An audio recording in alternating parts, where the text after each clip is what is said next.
Absolutely, my man. And one of those problems is, of course, unemployment. Now, with an increased youth of unemployment rate of over 54% in South Africa, creating job opportunities is undoubtedly one of the most pressing socioeconomic challenges facing us today.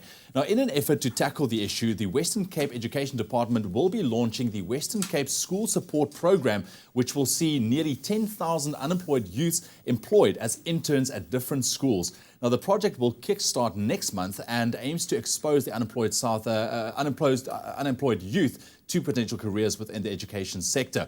Now, joining us this morning in studio to tell us a little bit more about this project is the Western Cape Education Department MEC, Debbie Schaefer. Debbie, thank you so much for joining us this morning.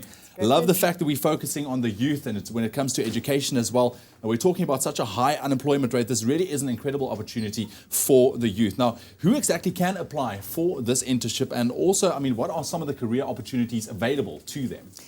We're targeting particularly unemployed matriculants, many of whom can't find jobs or haven't yet decided what they want to do. And they can apply on our website, that's wced.school.za. And we're looking for people to really assist in, first of all, two of our main game changers, which is ICT and after school.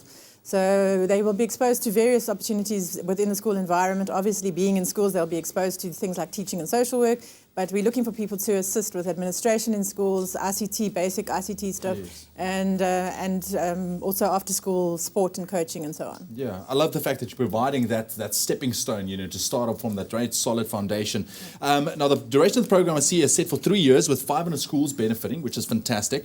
Now, once they've applied for the program, once they're accepted as an intern, would there be a possibility for them to have a permanent employment, maybe at that same institution, and also, I mean, who can apply or how do they go about applying for the program?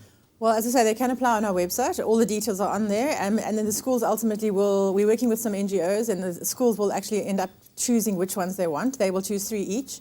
And then there is certainly a possibility of permanent employment, not necessarily at the school. Yeah. But part of this project that we are running is that about a third of them must be placed ultimately in permanent employment. Yeah. So there certainly is a possibility on that basis alone, but also the schools might decide if they can afford to keep them on or get someone to sponsor them, they could perhaps carry on later on at the same school as well if they want. But ultimately they will be getting good opportunities, good experience that will hopefully help them also to be able to apply for further employment elsewhere later. Yeah. And hopefully bring that unemployment rate or number down significantly. Absolutely. Because like we're speaking about the youth, we're focusing on the youth, and like I always say, education #1 is the #1 thing when it comes to our youth to really take this country forward. Absolutely. Now, thank you so much for joining us this morning. Really appreciate it. If you want to find out more about this program, log on to our website, expressoshow.com. The website details will be there in terms of how you can apply for this internship should you be willing or interested in signing up and being part of this program and bringing down that unemployment number in South Africa, because it really is a sore topic in South Africa, and we really need to drive it forward as well. But anyway, let's continue with your Feel Good Breakfast Show. It is a Wednesday. We're on our way to the weekend. Kat, here you go.